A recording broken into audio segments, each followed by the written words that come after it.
Hello, everyone, and welcome to the live edition of the Five Star Joshi Show.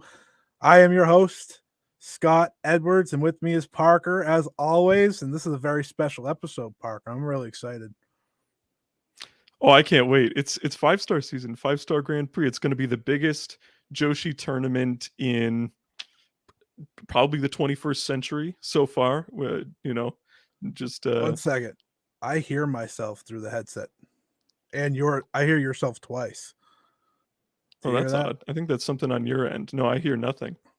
Oh, okay, we're good. We're good. We're good. Okay. All right, Sorry, cool. sorry. No, you're Technical good. difficulties. It was bound to happen. I'm happy we got it right off Hmm. the bat. So I'm really Yep. excited for this. This is the 5 Star Grand Prix preview episode. You know, the biggest Joshi tournament of the year. 26 participants, 2 blocks. I mean, first and foremost, I'm just happy they didn't break it down into like multiple blocks. I'm happy we are getting as Mhm. much wrestling as possible. They stretched it out from the end of July to the beginning of October. It's a really exciting tournament. Yeah, I can't wait for it. It's going to be so. Oh, we got Daza, we got Darren, we got Sam. Oh, I love that we can see people show up. That's so fantastic. Yes, Yeah, this is great. yeah. This is gonna be an awesome tournament. 157 matches we're gonna watch just as a part of this tournament. Which is we got Lamora in here. Lamora's great. Love hearing their input. Jonathan is here. Wow, we got so many people here. That's so Yeah. fantastic. That makes me so happy. Um, in any case, yes, we're going to go through super in depth. We're going to go a couple hours here. We're so strap in, everybody. Get excited. We're going to talk about break down each block. We're going to talk about the schedule. We're going to talk about who we think is going to win. We're going to give our actual predictions. We're going to give our sleepers. We're going to give some dark horse matches that maybe people aren't really talking about, but could be really exciting. And we're just going to talk about the booking for Stardom for the rest of the year because this is going to be what drives Stardom going forward. So I can't wait. Scott, let's get into it. Yeah, let's get into it. It's really crazy. Like you said that, like this is closing out the year for Stardom. We are Mhm. starting the final stretch here in July. Last year, like the 5 Star Grand Prix was fantastic. That final show was one of the best shows of the year. Personally, my favorite of Stardom's entire impressive year. And this all leads us to that final show where the winner likely faces the World of Stardom champion. That's not this isn't like a Wrestle Kingdom thing, but we all know that's the Mhm. goal nowadays. There's a briefcase that's defended. We are all in on the G1 similarities here, but we're going to talk blocks right off the bat. Where else would we start, right? We got the Red Stars block, we got the Blue Stars block, and we're doing this in tiers. We're not going to, we don't want to spend 20 minutes on my Sakurai Right. and why she might never win a match. Like we don't need to do that.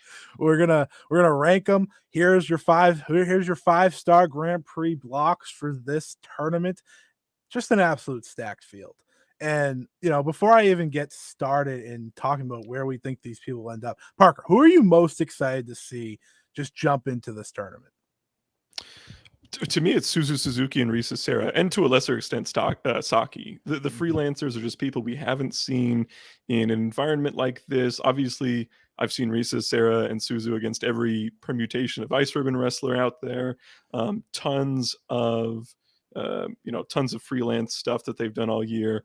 But to see them in the top Joshi promotion out there in an extremely high profile tournament where Risa Serra is going to be getting singles matches like we've seen already with Shuri. She's going to wrestle Tam Nakano, Utami Hayashishita, Maika Himeka, all these Oh, people.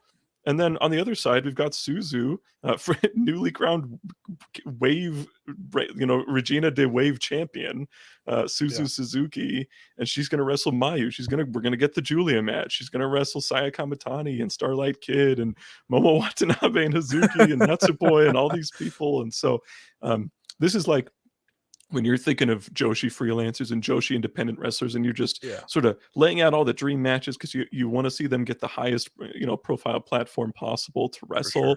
wrestle. To me, we're getting it. This is what's going to Yeah. happen. We got it last year with Takumi Aroha. I think she had a smashing success in that tournament last year, and it's going to be more of the same this year. I hope. Yeah, I'm also with you with Suzu Suzuki, especially because if anyone watched the Catch the Wave tournament, that tournament, it had its hits and misses, Mhm. but the constant, like, best part of that tournament was Suzu Suzuki for me personally.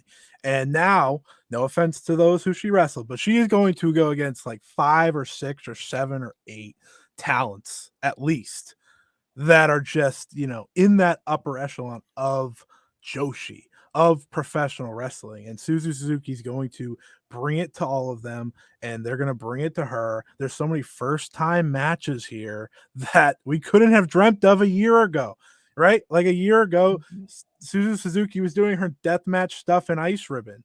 And Mhm. now she's here in the 5 Star Grand Prix as, like you said, Regina DeWave champion, just to add a cherry on top. But I'm totally with you. Suzu is another one, and we're gonna get into the whole field here. But let's start to break it down. So I'll show the blocks again. We'll start with the Red Stars block, of course. The Red Stars block involves the World of Stardom champion Shuri, Tam Nakano, Utami Hayashishita, Izumi, the High Speed champion Koguma, Maika, Hameka, Tekla, Unagi Sayaka, Saki Kashima, Mai Sakurai, Risa Serra, and Saki. So we got a lot of favorites, I feel like. If you're thinking of favorites for this year's tournament and those who you could believably see be winners in the end, it involves a lot of them, right? Because I think a lot Mhm. of people have one specific favorite, but there's like 5 or 6 that could win this tournament in the Red Stars block. So let's start here right at the top. Shuri, World of Starter champion. She's defending her title against Tam Nakano this weekend. There's no lock that she's walking out as champion, but that's happening. And she had an amazing tournament last year, and we have seen her turn that into this reign. So I think you and me both agree she's at least going to be at the top. Oh yeah. Sure. No one beats She's just Shuri. so, yeah, exactly. She's just so protected. She has a winning record against every single wrestler in Stardom. I believe, Mhm. except maybe Mayu, who I think they might be tied. But that's it. Which is just, I mean, that's an insane level of protection, especially considering how much they protect every other member of the roster Mhm. pretty compulsively. To have that status just shows how protected she is. It would be a massive shock to see her anywhere outside of like the top 2 or 3 of this block. Totally, totally agree. I think it would be shocking if she was anywhere else because, like you said, she doesn't lose. I think ways for her to not be at that top are just draws, unfortunately, for those who hate the Hmm. draws.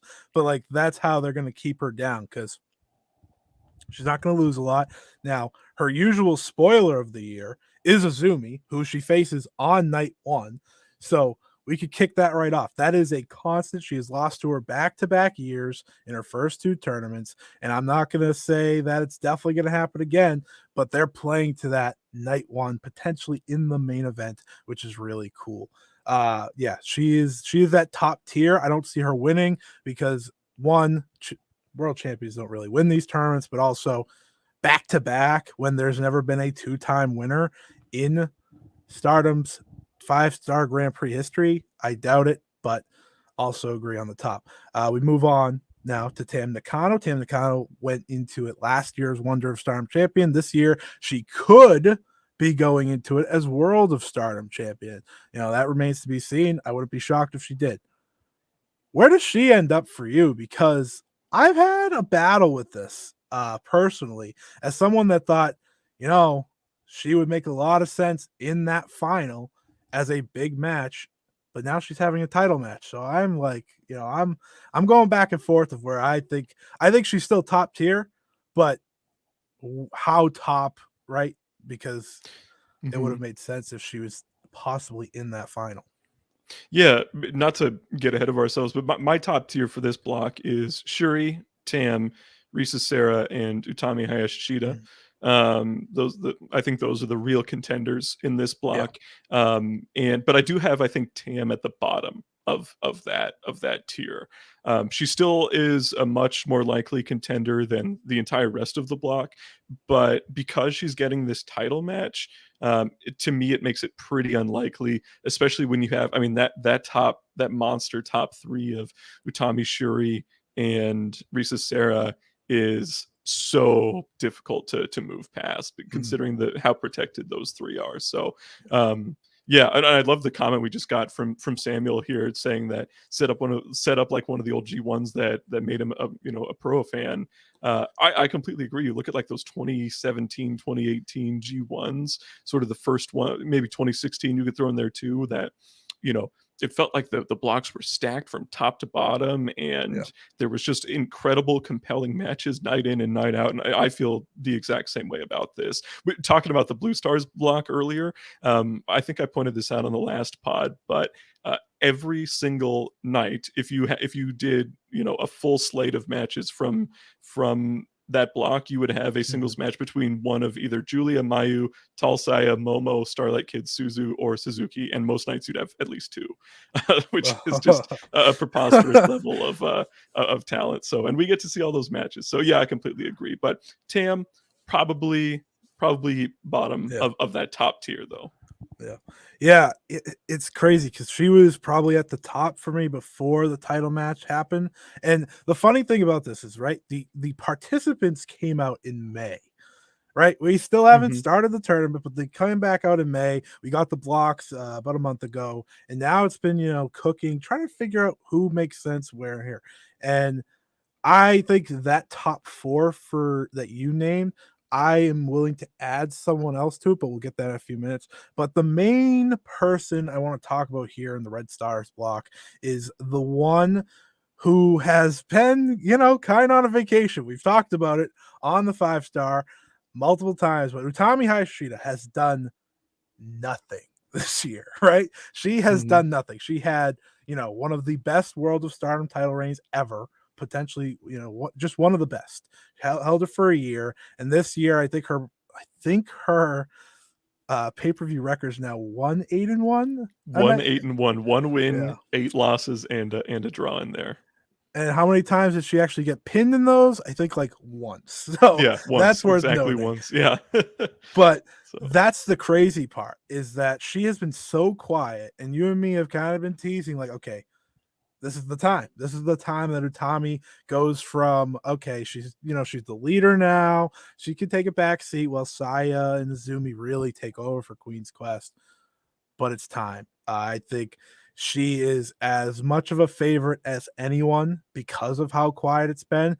And if someone's going to win the 5-star for a second time, she has to be the favorite for that too.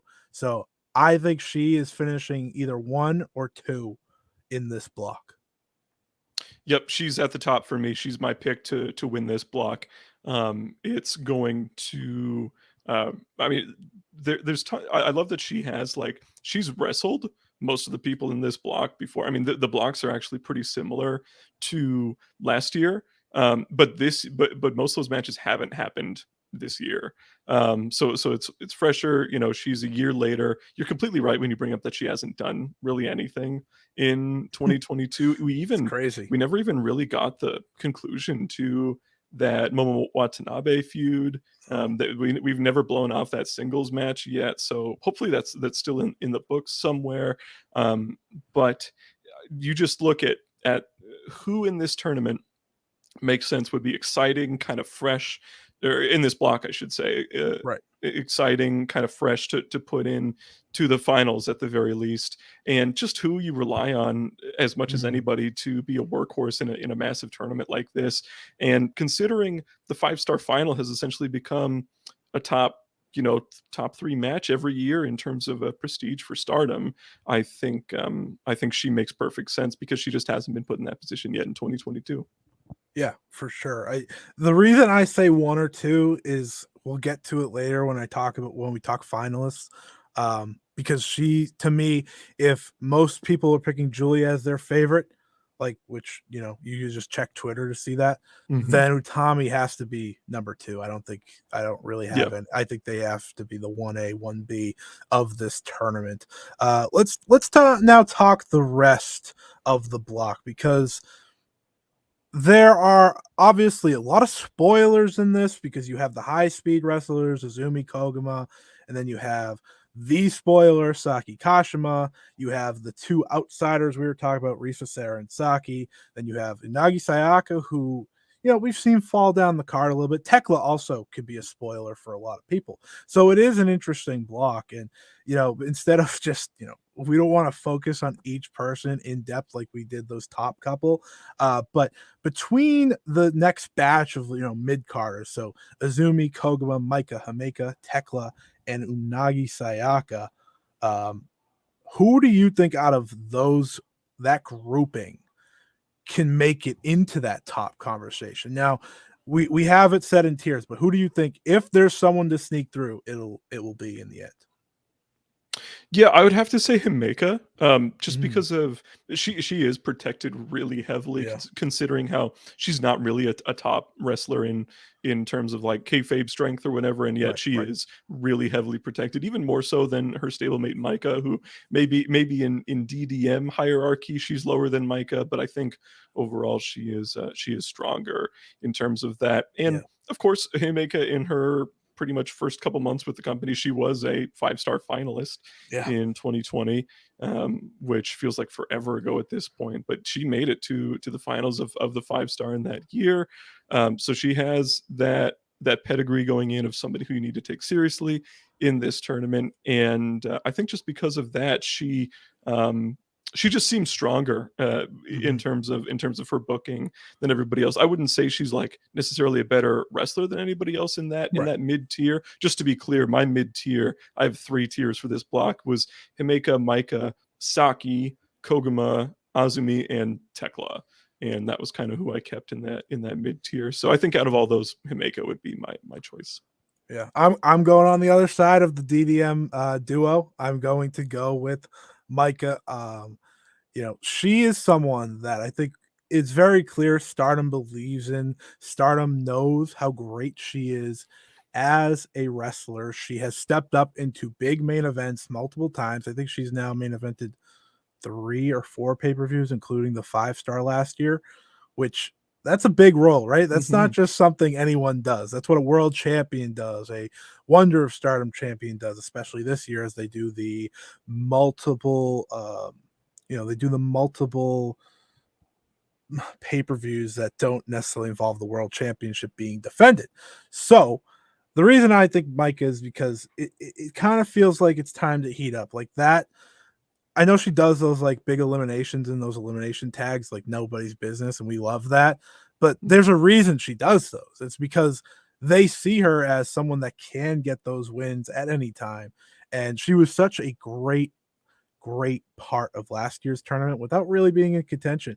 And with her and Hameka facing each other on that final night, I feel like one of them or both of them should be in contention, and maybe they go to something like a draw or something. But we'll get to the final night in a little bit.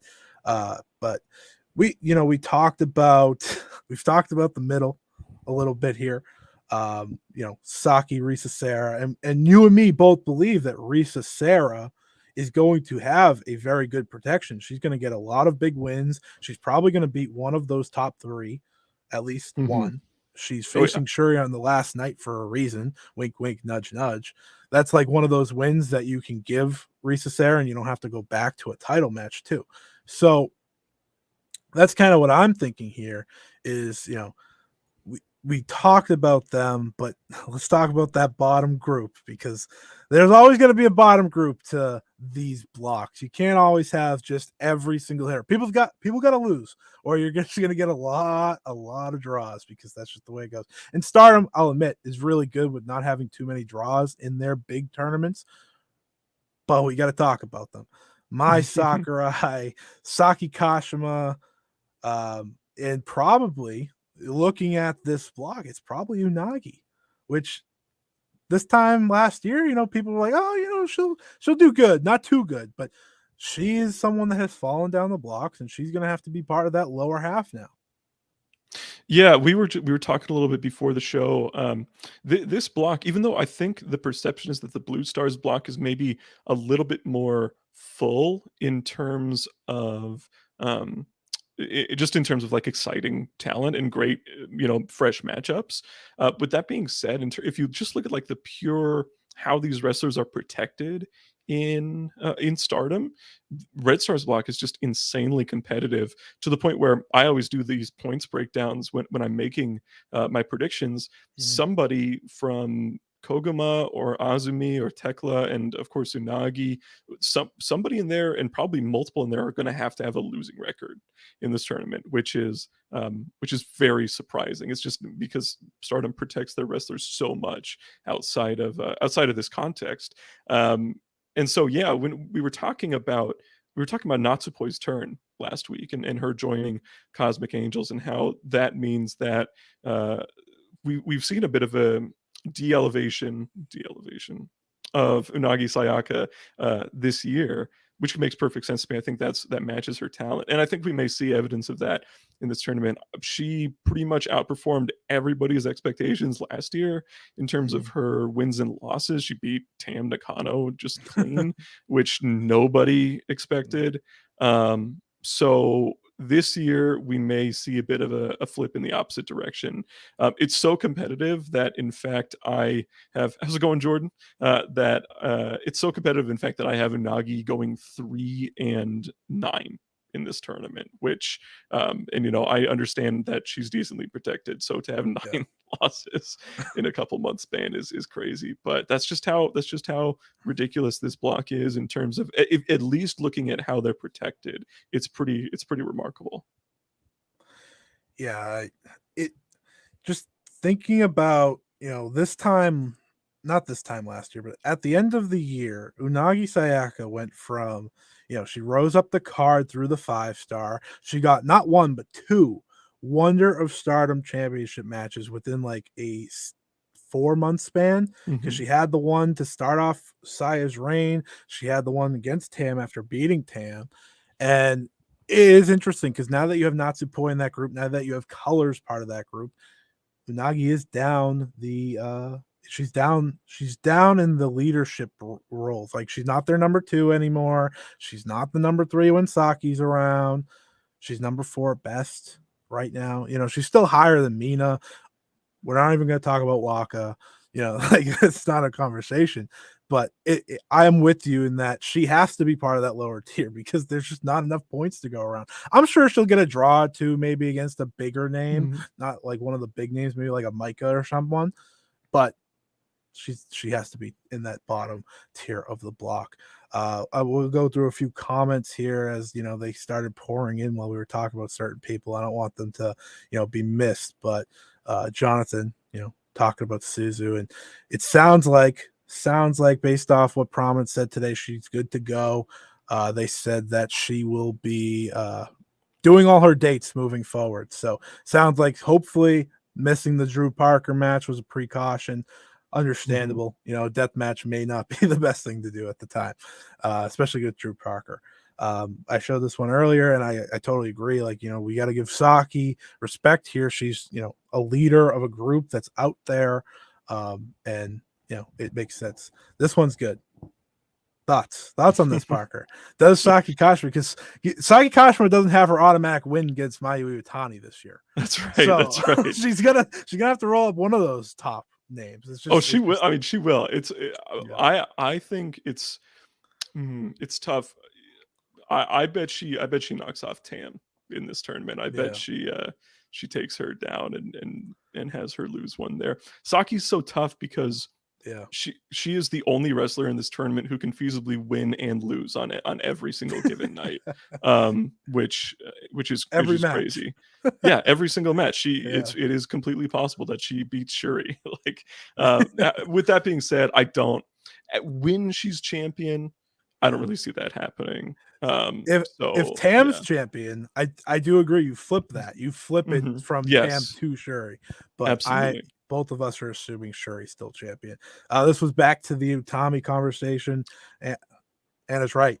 It is time. Like, I think a lot of people forgot about how good Utami is. Absolutely, she's going to remind everybody. And if I had to pick, I mean, we're getting a little bit ahead of myself here, maybe, but if I had to pick just an in-ring MVP in this tournament, when you consider things like card placement and just how consistent she's been in a singles performance over the last 2 years at this point, I don't know how you couldn't have Utami in one of your top 3 in this tournament. She's just so fantastic.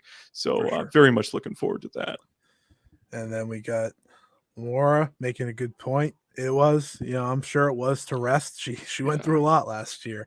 Those Shuri matches were crazy. Micah would drop her on her head several times every time she wrestled Micah, which was multiple times. She was all over the place last year. So this makes perfect sense. Yeah. I don't know if did you see that? I did see this. It was good. It was good. She's afraid of Shuri. She's like, she's begging. She's at the press conference begging. Saki Kashima is begging the matchmakers to change the blocks because she is frightened of Shuri. And every time Shuri would like turn around and look at her, she'd be like, "No, don't look at me. I'm afraid of you." So yeah, look at it. Funny. We'll finish next a few here. I think that's agreeable. Power bombs for everyone. Big Hameka fan out here.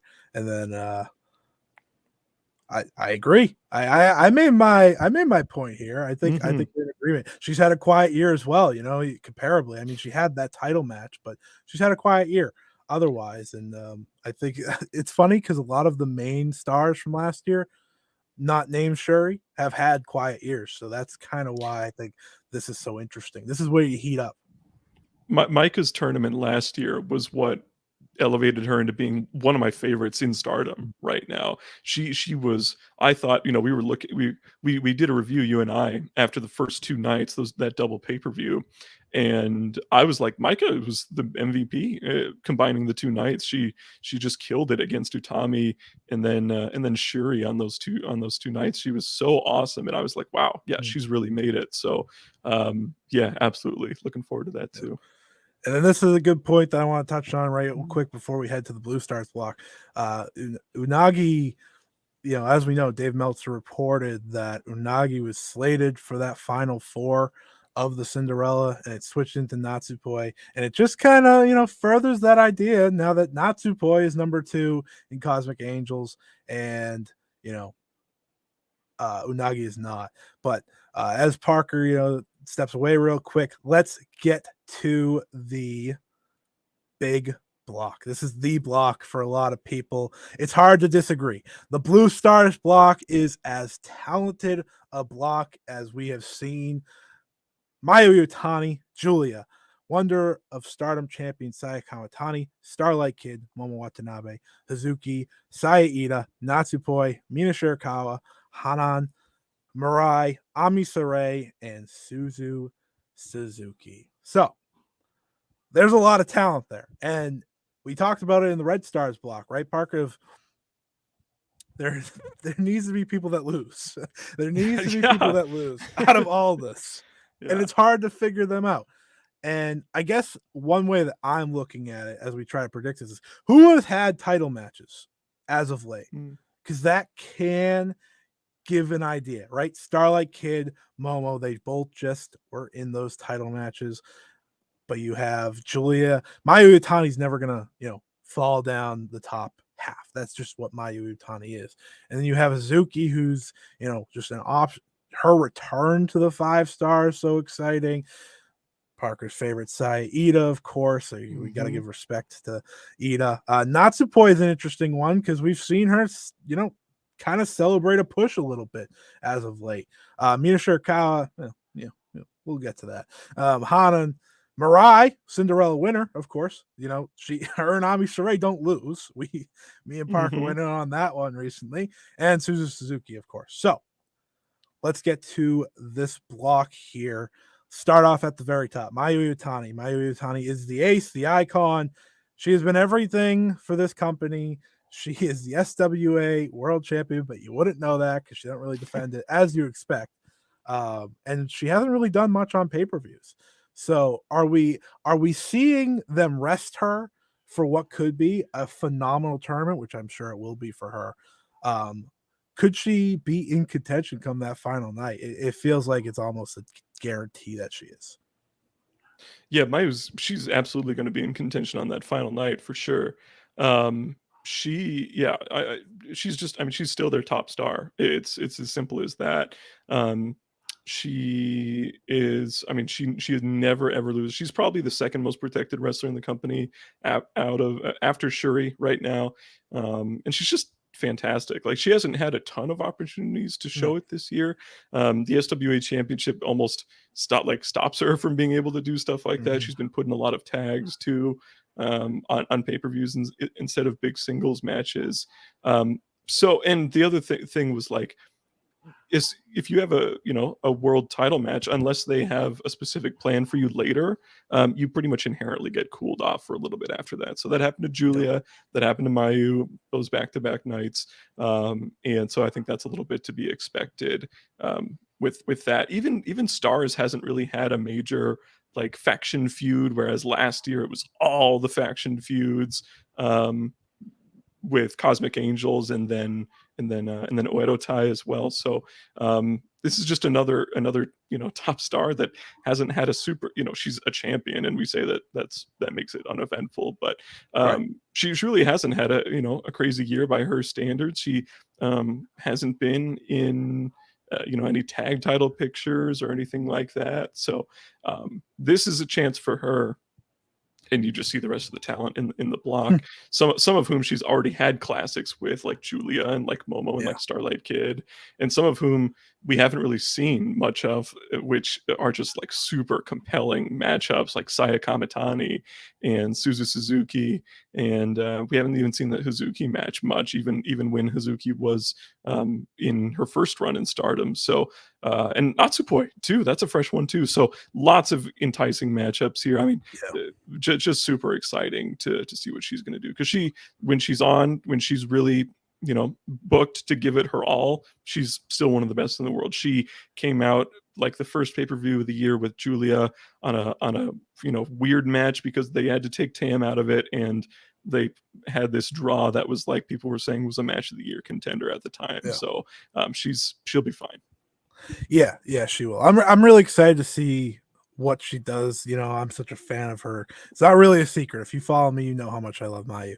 I think she's, always a safe bet for that top tier, but she's not winning, right? Like that's where we've made it to her in her career. Do I think she'll ever not get another run? No, I think she'll get another run, one way or the other. But yeah, that SWA title plus not really doing too much this year, but there's a lot of intriguing first-time matchups that make this such a fun tournament for her. But let's get to the big one. This is the big one for a lot of people. Understandably, this is Julia. Julia was a heavy favorite last year. Heavy favorite for everyone. And obviously, she had to exit the tournament, miss her final matches. Sure would go on to win. Julia now enters the tournament healthy as can be, probably the best she's ever been when she's going in there. Her match with Shuri was great this year, but she's also been pretty cooled down since losing her Wonder of Stardom title. She's had the tag team run. She's been doing some, she's playing the Mai Sakurai, like, I'm going to help you in every way you can, even though, you lose all our title matches. It's fine. It's fine. It's just what you got to do. But Julia has a feud with essentially everyone in her block. Like, she just has picked a fight with everyone. And I'm going to show it again. We have, there's obviously, Saya Kamitani and Mayu. Those are just matches that are going to be great. Starlight Kid and her have always had a feud. They have always disliked each other. Her and Momo's the one that it just hasn't happened yet, singles wise. But every time they're in there, they can't stand each other. Hazuki, we've seen that tease plenty. We're getting that early. Saya Ida, I'm just positive they're gonna have a great match. But the Natsupoi one obviously is the second big one, because I'm keeping out a certain Suzu Suzuki, as that's probably been the longest told story of Stardom this year. So there's a lot that goes into that. But going back to Julia, she's my favorite to win the block. I'm not gonna, I'm not gonna tiptoe around it. She's my favorite to win the block to still. The moment she lost last year, she lost against Shuri at Stardom World Climax. I said, well, she's gonna have to win this title eventually. And what better way than doing it through the 5-star Grand Prix and getting that match, whether it be against Shuri or Tam. There's no one that makes more sense to face one of those two. So that's where I'm at. I think it has to be Julia at the top of this. There's nobody else on the roster who is a more slam dunk candidate to win this red belt at some point than Julia, among those who haven't won it already, at least. And it's a foregone conclusion. She's going to be their top champion at some point. We got Ash in there, absolutely. Yeah, that Natsupoi match is going to be really interesting. That's a good point, because I think Julia, we haven't really talked about the 15-minute time limit yet. Going to a 15-minute time limit this year. It's been 20 minutes the previous 2 years. And wrestlers like Utami and Shuri, although Shuri's had some quicker title defenses this year, Julia too, I would say out of everybody in Blue Star's block, Julia is most like this, have very patient styles that lend themselves more to 20 to almost 25 minutes a lot of the time as well. So to fit everything within 15 minutes is really interesting. And it could be beneficial. It may harm some matches, like Julia versus Mayu will probably not be as good as it was at the start of the year. Utami versus Shuri probably will not come close to their classics, right? But for some matches like Julia and Natsupoi, maybe that ends up just being this hot 13-minute and 50-second match that's it's back and forth, and you're getting sort of up against that finish, that time limit finish. You're like, okay, are we going to get a finish here?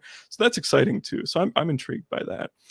But yeah, Julia is my favorite to win this block and the overall tournament as well. My tier 1 for this block is Julia, Mayu, Saya Kamitani, and Momo Watanabe. Those are my top 4 in this one.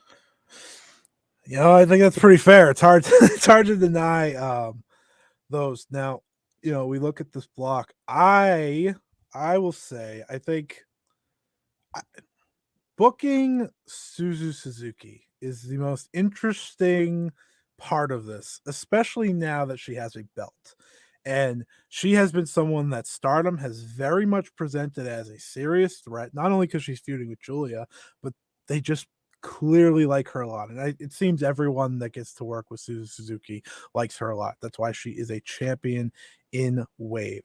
So for me, thinking, I have her on the brink of the middle and top tier. I could see her be, that one that's just sitting there, right? And it goes either way, right? And that's really what's so exciting about it too, is that, when we talk about Suzu, she's having all these first time matches, and that's great. And now she's champion. And I don't think the championship really changes all that much. I think what does change is that now she's dealing with an injury. So hopefully that doesn't harm her in any way, because what she can do in 15 minutes, she has shown she can have some of the best matches you'll see. She had that match with Mirai that you and me both agree among Mirai's best career matches, right? Like it's right there with the 2 title matches, probably off the top of my head that she's had. Not the tag title. No, let's not talk about that one. But I wanted to bring up Suzu because I think she is the one that is hardest for me to figure out tier wise, because I'm with you of those top 4. It just feels like that's the constant. Momo was a finalist after all last year. She just had a world title match. Saya Kamitani's at least going to start this tournament as Wonder of Stardom champion. We'll see if she ends it, because there is a pay-per-view in the middle and there's a big match being teased. But Suzu is the most interesting one to me, because I could see her get as much as 8 wins, 8, 9. She's probably not going to be in contention that final night. She's going to be there to play spoiler for Julia potentially, but that's the intrigue, right? Like they set up that match as the match of that final night for a reason. Yeah, absolutely. I mean, it feels very very set up for her to be spoiled. That's very much the the Mayu and Starlight Kid of this year, which of course they have that match again too. So Running it back. yeah, run it back. So yeah, Suzu is she's just a fantastic talent. She had a stellar Ice Cross Infinity Championship reign at age 18, which is just preposterous to say. The only reason I don't have her in that top tier, or maybe a couple mitigating factors, I think she's a step below Risa Sarah on like the booking pecking order as far as prominence wrestlers. With if Sarah's the leader who's already challenged for a world title, as opposed to Suzu, who's only been in like grudge feuds and hasn't really been a like title contender yet. Right. So that's something to keep in mind. And also just the competitiveness of the block. The final standings mean something, and when you have Suzu Suzuki, this incredibly young upstart who has been a champion but does not have the experience or necessarily the stature of even Risa Sarah, let alone the rest of the people that are in contention in this block, like Julia and Mayu and the current Wonder Champion and Momo and even Starlight Kid. That makes me think she's more in that at the top of the middle tier in this block. Yeah. So yeah, if the other person I was thinking of in my middle tier who could jump up, and so my middle tier is Starlight Kid, Hazuki, Mirai, Natsupoi, and Suzu Suzuki. Was Hazuki, who I completely blanked on her, bringing her up at the start when we were talking about who we're excited to see, because we haven't seen Hazuki in a 5-star in 4 years.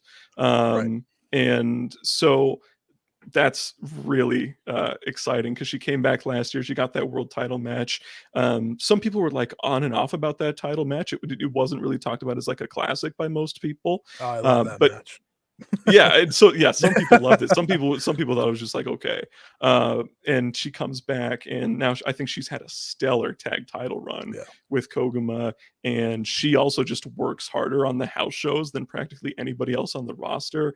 So I'm really excited to see that hard work continue to come through against wrestlers who are also working as hard as she is in that match. So I would love to. I'm really excited to see Hazuki in this one. But I mean, I did my points breakdown, and I somehow swung it to where Julia, Mayu, Saya, Momo, Starlight Kid, Suzu, Hazuki, and Mirai all have a winning record coming out of this. I have Natsupoi going 6-6. Like, that's how competitive this is. And then Saray, Mina, Hanan, and Saya all with a pretty clear losing record going forward. Yeah. The Mirai is an interesting one. And I think it's time we bring her up, because she's very, there's fans there's Stardom fans that like her.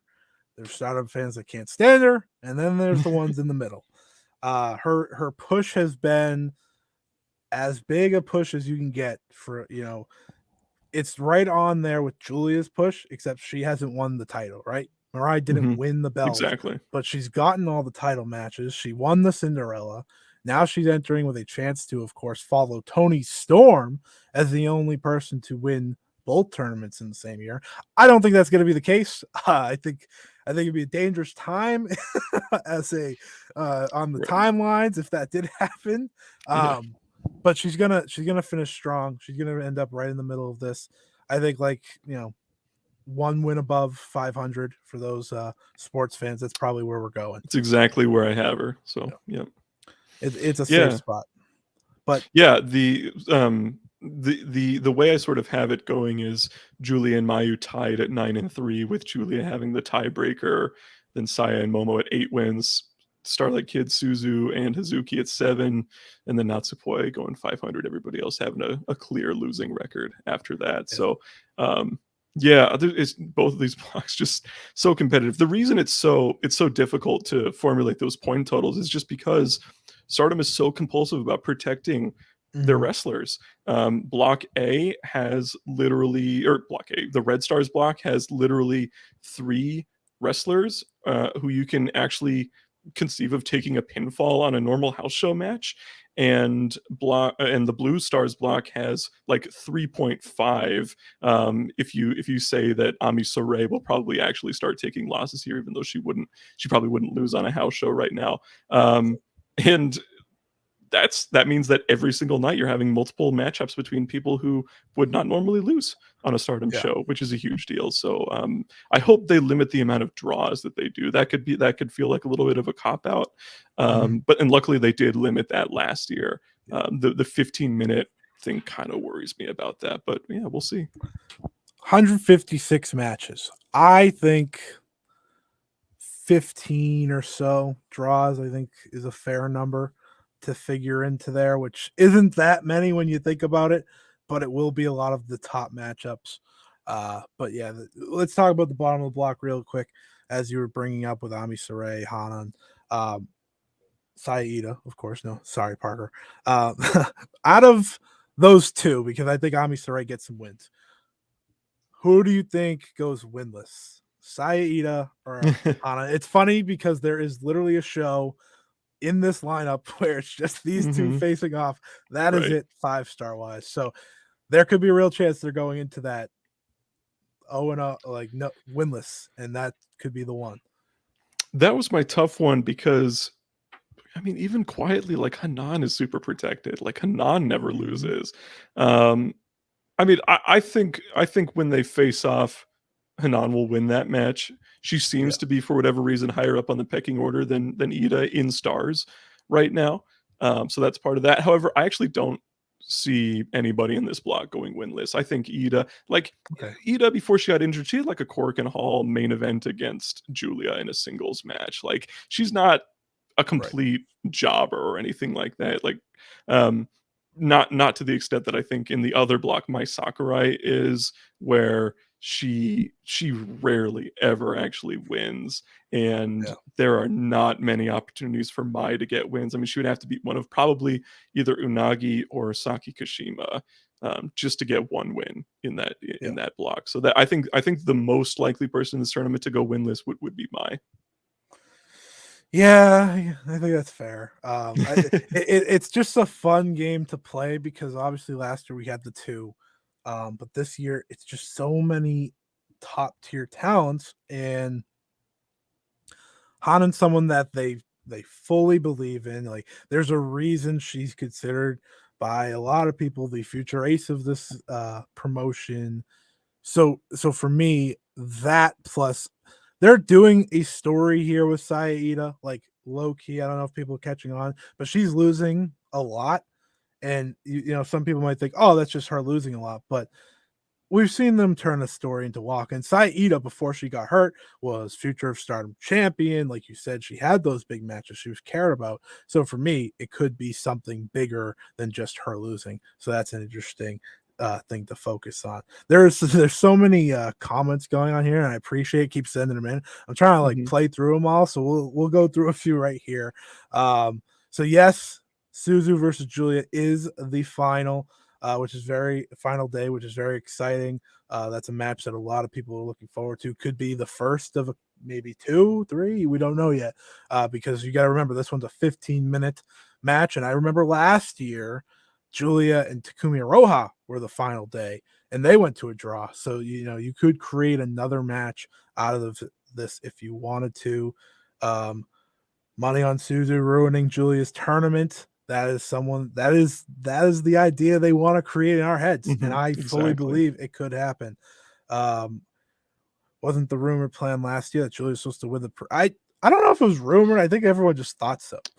she was definitely my pick. Like I was pretty damn sure we were going to get that Julia Shuri final.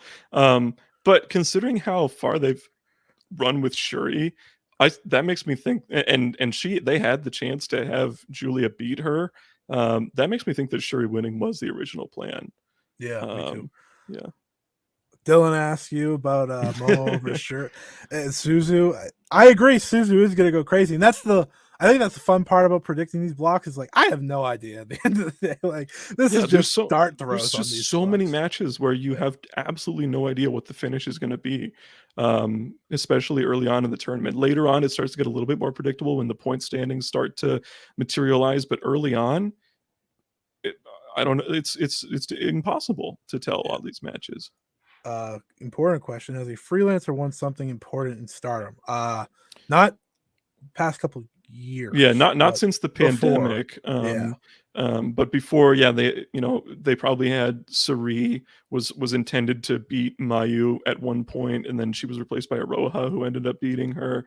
Of course, they had like Tony Storm, who I guess you could have considered Stardom contracted at that point, but Tony Storm was so dominant in Stardom for a long time. But not since the pandemic has a freelancer been anything. I mean, it was like Aroha's performance in last year's 5 stars, like the extent of it. Yeah. Is Mariah's clapping gimmick really that grating for other Stardom fans? I don't know. I just wanted to I don't see. I don't mind it. I don't love Mariah, but anything you can do to get the crowd involved, Yeah. I'm fine with especially that. clap crowds, especially if you can, sure. like, you get them behind you, it's great. I think Tam winning the red belt and Julia winning the 5-star would be the opposite. Yes, I agree. That's kind of where my head's playing with me right now. It's like, it makes too much sense. But let's move on here. We'll get to the rest of the comments in a bit because there's a lot of comments coming in. We appreciate that. But let's move on here.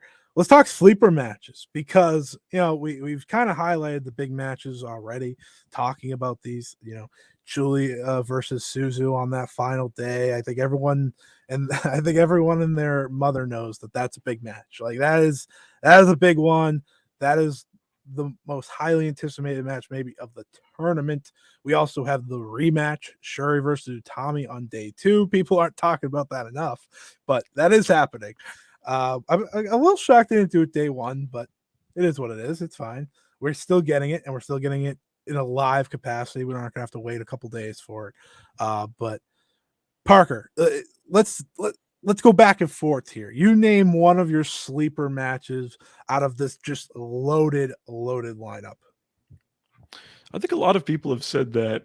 You just talked about it. Hanan is so. I agree with that comment, by the way. The Hanan is so obviously primed for great things at some point. She just hasn't had a chance at this point to really do what she's going to do in this tournament, which is go one-on-one with all of this top talent and try to wrestle legitimate matches, not 7-minute future championship matches where she's retaining, and they're usually like really good considering the time frame. But this is a whole new ballgame for her, and in particular, Hanan versus Mayu Iwatani is an extremely compelling matchup for me, to see the current ace, the current face of the company, the person who's really led Stardom since Io Shirai and Kairi Sane and Kagetsu, now Yui Ishino, left the tournament or left the company. She's been the one to stick around and make everything happen for it. So to see her, I know this is showing Ida comments. Yeah, that's right. Saya Ida, she's the best. She's the best wrestler in Stardom. Yeah. So to see, potentially we're looking at the heir apparent here to Mayu Iwatani in Hanan, to really get that first time, the first time this match has happened in a real setting with actual stakes to it, is very exciting. And Hanan's never been more competitive, never been more protected than she is right now. So I'm super stoked for that matchup. Yeah, that is, Hanan has like a lot of those matchups that like no one's gonna pick them over the top couple stars competing against one another, but she has a lot of interesting matchups because she wrestles that shorter time style really well, and now she's gonna do it against those top wrestlers on the roster. So it's really intriguing to me how she does. I like that choice, and I want to just put this out there for those listening. There's a lot of matches on this, like down, up and down, that may not classify as sleepers to you, but there's just so many great matches. It's hard to define what sleeper is unless I'm naming like My Sakura. I promise I am not doing that. I promise I'm not. No. So one for me, and I think it was it Ash that said it earlier. Mayu Iwatani versus Suzu Suzuki. Just kind of a match that, we're breezing by a little bit because Suzu Suzuki has all these other matches, and Mayu Iwatani's on the back burner a little bit right now, and that's just a match that it's going to be so good. It's just two of the best going in there and wrestling with stakes on the line, even if it's just 2 points. To me, those two could have a really special 15-minute match. One that I'm really excited to see because, as we said, Suzu's great, Mayu's great. That's one of those sleepers that are just getting overlooked, but it's worth mentioning because it should be great. What's your other sleeper or Yeah, second? I got one for the other block too. Earlier in the year, Saki, all caps Saki, color Saki, had a singles match against Nagisa Nozaki in Wave, Mhm. for the Wave title that I thought was fantastic. One of the best Wave matches like in the last few years, and you know, not a whole ton happened in the first half of the match, but the second half, like the last 6-7 minutes, were just like throwing each other all around the ring, you know, dropping each other on their heads, you know, massive lariats, huge strikes, you know, stiff kicks, all that type of stuff. And to me, I am super excited to see. I was like, okay, who in this block is going to match that? And of course, you've got people like Shuri and people like Utami who are going to match that style too. But Micah is right up there for me in terms of Mhm. just when you're getting down to the nitty gritty of a closing stretch and throwing bombs and knocking Yeah. each other out and all that type of stuff. So I think Saki and Micah, if they get a high card placement and a good crowd, they could really tear the house down with just a closing stretch that's like, wow, I didn't necessarily expect that from those two. So that's my Red Stars pick: Saki versus Micah. I like that. I like that. I think my Red Stars pick is Tommy Hayashida versus Koguma. There's just something about two people that like to throw others around I with know. German suplexes, Yeah. great German suplexes, two of the best at them. That really excites me. Uh, I don't remember off the top of my head, but I don't know if we've seen this match. I don't think they were in the same block last No, they year, weren't in the same so block last year. This may be a first time. They probably wrestled at some yeah, point during before Koguma came back. I want to say like yeah. during her first run. I think they were on the same at that point. But How long was she there? yeah, I no, don't. that's a great choice. But yeah, Yeah, that one jumps out to me because Koguma's great, very underrated, obviously for what she does for this roster, let alone when she's in there with people. Her and Hazuki, great tag team. But I think it's really easy for me to just point to those two as like this could be one of those matches that really opened some eyes. Because Koguma did this with Julia last year, I think, in a Cork and Hall main event during the 5 star. That might have been, I think that was Julia's second to last match actually before mm, she had to exit, and it was great. And it's just so great. Just two really great wrestlers going at it. You can't beat it. So those would be my two. And I want to ask you this question before we move on to the next couple steps here. One match, whole tournament. What are you looking most forward oh man, that's a good one. to? Gosh, I this hmm. It has to be Julia versus Suzu Suzuki. My only thing that maybe makes me say maybe not that is just the 5 star layout and the idea that it's a 15-minute time limit and they may have some hardcore rubber match down the line that Mhm. is really where they go all out with everything like that. So I know you said only give one, but I do You can think give that there more. It's is. okay. We Yeah, all I have do think multiple. there is pause there. This is I'm our real show. We can do what we is want. That's right. This is the Five Star Joshi Show.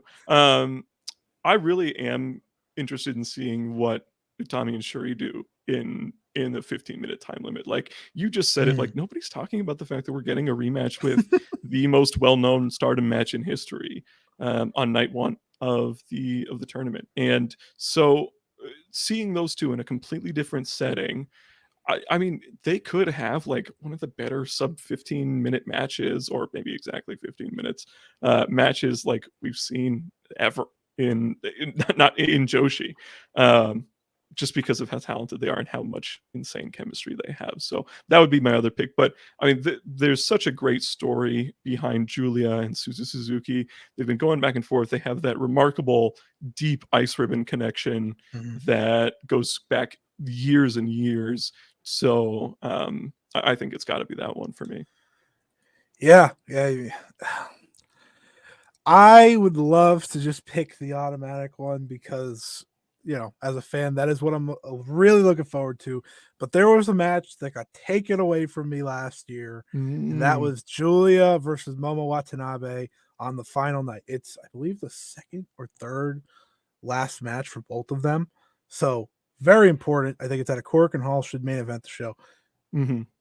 That one for me is just one I'm really looking forward to. Feels like it could be a draw, feels like it could just be Julia winning, but it's one that they've built really well and they just haven't gone to in a traditional match. I think they did it Cinderella once, but come on, guys, we're not counting it, okay? Stardom doesn't count Shuri versus Utami and Cinderella, so I don't have to count this. But for me, that's the one that just pops in my head. It's like I cannot wait for that. And there's so many, and I will cheat. I won't say Julie versus Suzu, or the one you said, because I think we should talk about as many matches as we possibly can here. But I'm thinking Shuri versus Micah, because last year their tournament match, I love their tournament match. It was the match awesome. That it was very gifable, for sure. Shuri, kicked her head off and then hit like the most devastating Ryuin she's ever hit. It was horrible. It was so bad. I was like, so if that's what she does to her friends, what does she do to her enemies?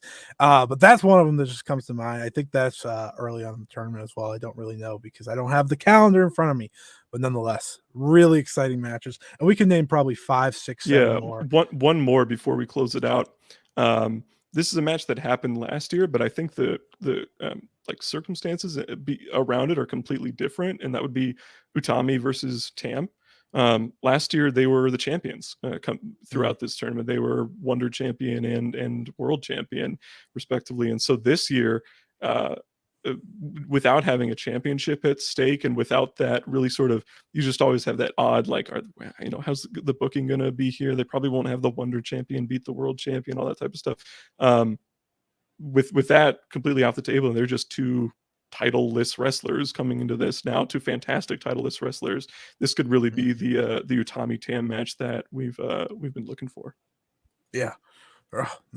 I'm going to stop myself before I name another 5, but Hazuki versus Julia. There you go. That was my last one. I'll toss that out there just because the fire and hatred that they've shown for each other without even having that singles match. It's really exciting.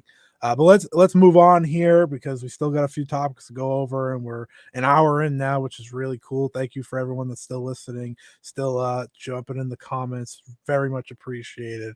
I agree. Momo and Starlight Kid should be an interesting one because we really don't know how the dynamics will go there. That's a good call. Yeah. I'm really interested in that one.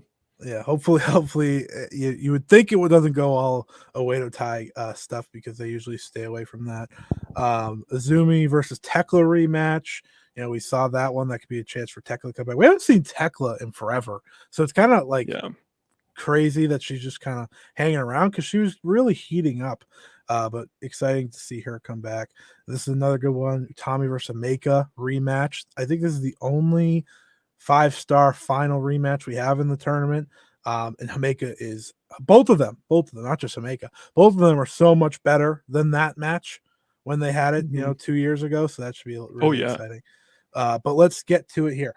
Finalists. What do we see, Parker, as the finals of the 5-star Grand Prix? And before I let you go on this one, here are the past couple 5-star Grand Prix, because they have a certain they have a certain tell when they do this, right? They have someone that's kind of the clear winner, and then someone that is right there, but they're not always at the very top. So the past couple have been Mayu Utami versus Utami Hayashida when Utami was a rookie. That's worth noting. We had, wasn't she a rookie? She was really early in her career. Yeah, it was really early. Hana Kimura defeating Konami. That was, of course, that was the elevation for Hana, and Konami has been in that tier every time she's been around. Then we have Utami versus Meika, as we said, and of course last year Shuri versus Momo Watanabe, which you and me have talked about a lot as of late because of their title match. So finals: Red Stars block, Blue Stars block. final night, which is very important. I think that's the most important part of this because that's really where we can break this down. Yeah, for I us. think we should maybe I think we should break down that final night really quickly, and then All right, let's do it. So, starting at the bottom of the card, the matches that they're not gonna matter in terms of seeding. You got the two spoilers: Azumi versus Saki Kashima. Not many things need to be said about that. Mirai versus Saya Ida. So for those that don't want Mirai to win, you probably don't have to worry unless Saya Ida, of course, just racked up some points. Natsupoi versus Mina Shirakawa. Unagi versus Tekla. So further going into our predictions earlier of where these people are going to end up. Also worth noting, Mai Sakurai and Hanan are both the two wrestlers not competing in tournament matches on this final night. Maybe they'll do a singles match just because. Yeah. So let's start. Really, this is where it heats up. Well, no, Saya Kamitani versus Ami Saray is not where it heats up. So, well, I would say I would not be surprised if Tall Saya is in contention on final night. Yes, and for sure. Saray being super protected, just beats her and sets up a wonder match. The thing with Saya here, right, is like we were watching her start this feud with Kairi. She has this title match with Saki, and there's a pay-per-view right in the middle of all this. So there's a chance we watch Saya Kamitani lose that title in the middle of this tournament, which is very intriguing. Very odd. But it's something they've done before, I'm pretty sure, with titles. So you got to go way back to think to look at that, but it has happened. But now let's really get into those matches that could be deciding factors here. We'll start with the Red Stars block and we'll make our way up. Tam Nakano versus Saki, big time match. We got the Cosmic Angels leader versus the Colors leader. They are on the same page, but it's tough to go against Tam Nakano. She is the home talent. We are watching Tam Nakano. 1 second. Dylan says the Kairi Denied tag needs to happen. That is happening on the first night of the 5-Star Grand Prix because it's happening. They said we need more. There wasn't enough. Nope, not enough on that show. No, I wanted to point that out. But I think Tam Nakano is someone that's going to be in contention. She maybe gets that win versus Saki and needs help the rest of the night. Yeah, I agree. That'll be that. I feel like that one's one that can almost go either way. Yeah. It'll be interesting. Micah versus Hameka, first time ever. This is a match that I read and I say that's going to be a draw. That was like my gut feeling when I first saw it. I was like, I can see either one coming in with contention, maybe both, maybe needing a win, and then it just kind of boom, draw. Yeah, takes them both out. Both dark horse choices, obviously. Absolutely. To me, it feels like obviously the draw is possible, but to me, if I was predicting it, one of them comes in with contention and they lose to the one who's not in contention. Yeah. And maybe that like evens up their point totals too. Maybe they both come in at like 14 or 16, or maybe one of them comes in at 14 and the other comes in at 12, and the 12 point wins, and so they end up same point total. Yeah, those just thinking about like those two going head to head for the first time is really exciting because we just don't, they're always together, always. So seeing how they go at it, and it'll be live for those who want to watch it live, which is always exciting. But nonetheless, let's move on. These Utami versus Koguma. This is the match I hyped up earlier as kind of my sleeper. It's that final night match. Koguma, you might look at it first and you're like, well, I don't know. It should be an easy win. But Koguma is the spoiler, right? That's why she's in this spot. And it's really exciting for me because it gives you that little doubt, right? And it's hard for me to see Utami lose it. But at the same time, if this is how they wanted to spoil Utami out of the tournament, I wouldn't be shocked whatsoever. This feels like a red herring to me, a red herring booking moment where you see like maybe the block favorite in Utami going against somebody who has been associated with flash pins and beating people out of nowhere, and you're like, oh no, this is she might lose. To me, I'm thinking a red herring here. This is not something Stardom has not done a lot, and part of it is because a lot of times they'll do the like the block finals and then the final on the same night, which adds to some weird like booking, the way you like order the matches and everything like that. They've done that in the past.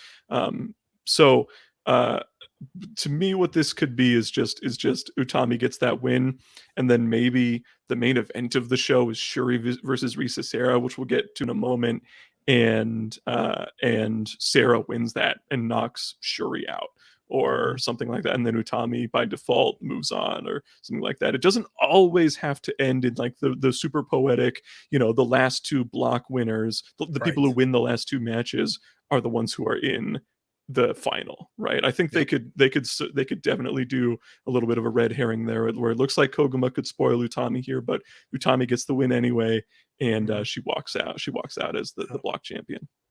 We saw how they did it last year with Shuri, a win, she's in. She goes to that draw, and then Utami, a win, and she's in. Tam ends up beating her, and I liked how they did that because it was like, oh well, maybe maybe they go crazy, maybe they put the champion in there, go against Momo. And to me, those are the cool things that they do, is that they make you believe on that final night. And last year, it's worth noting they did the Red Stars block first, and then the Blue Stars block matches, which is very. It's not odd because you just want to get through them both, but it is odd in terms of the finals because you had Shuri trucking herself out there right after, and she was in that semi spot. So Utami likely in that semi spot for the Red Stars block, but it might not matter if they go first. But I'm with you. That Shuri Risa Sarah match definitely feels like a chance to take Shuri out. Because you can have Risa Sarah win. You don't have to do a title rematch, right? You don't have to do that because we saw that last year when someone beat him. I don't know. I think Saya beat Tam, and then Saya still had to do a number one contenders match after the fact. Yeah, they love giving people who have lost title matches earlier in the year their win back in tournament. Like Micah got her win back last year. They did the draw with Shuri and Utami. And even this year, I'm looking at the other block, like Mirai could get her win back over Saya, Natsupoi could as well. So there's definitely ample opportunity for that to happen. Himeka could beat Shuri too. There's definitely plenty of chance of that. But in this context, the way I see that red block going is Utami, she gets an upset scare, but ends up putting away Koguma as expected, and Risa Sarah either draws or beats Shuri and sends Utami to the finals. I'm trying to pick finalists here. I realize I didn't do that part. I know Utami's yours, and Utami versus Julia. Julia's my Blue Stars block finalist. Okay, I'm not going to save that one. That's just that's where I'm going. But that has been a match that they've protected dearly. We've barely seen them tease it. They teased it once in a tag match recently, but other than that, very protected, big time singles match. So for me, it's a matter of, do they want to do it here in the final? Do they want to save it for a title match, potentially at a big venue, planned out main event? That's just something companies do. That's where I'm trying to battle between here, because Tam Nakano, I'll admit, was originally my pick for this block. She gets this title match. I think she could walk out as champion, truthfully. So it has made me back away, because Julia versus Tam is obviously a match they want to do again. And that could be here in the final. That could be, maybe Tam is champion. So that's what has left me thinking. But you break it down, I'm kind of left with Utami or a Micah option, because that's what Stardom does. I read through those names. They have someone that's kind of on the brink there, but they're not the main event caliber stud like Utami. So that's where I'm at. If I could maybe argue against that a little bit, please do. I do think Momo was likely, I shouldn't say likely because I don't know, but could be was more of a contingency plan after Julia's injury than the intended winner. And if that's the case, then the finals would have been Shuri versus Julia, which is two top stars, right?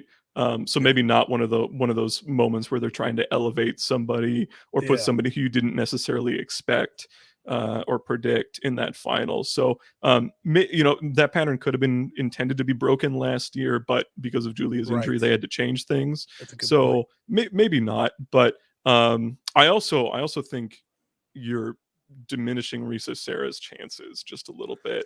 That's true. She could She make it. is so protected in terms of her booking, and Stardom's a different animal.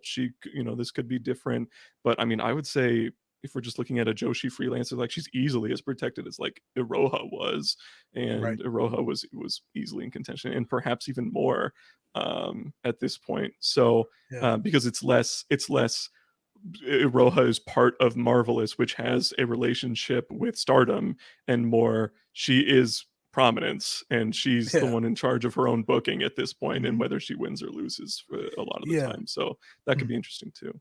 Yeah, I guess she would play into like the Micah thought too. For me, is like Mhm. they don't want to put in Utami because you want to hold that big match.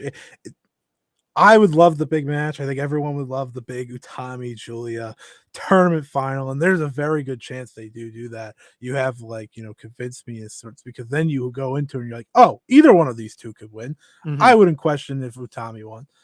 So that would be smart.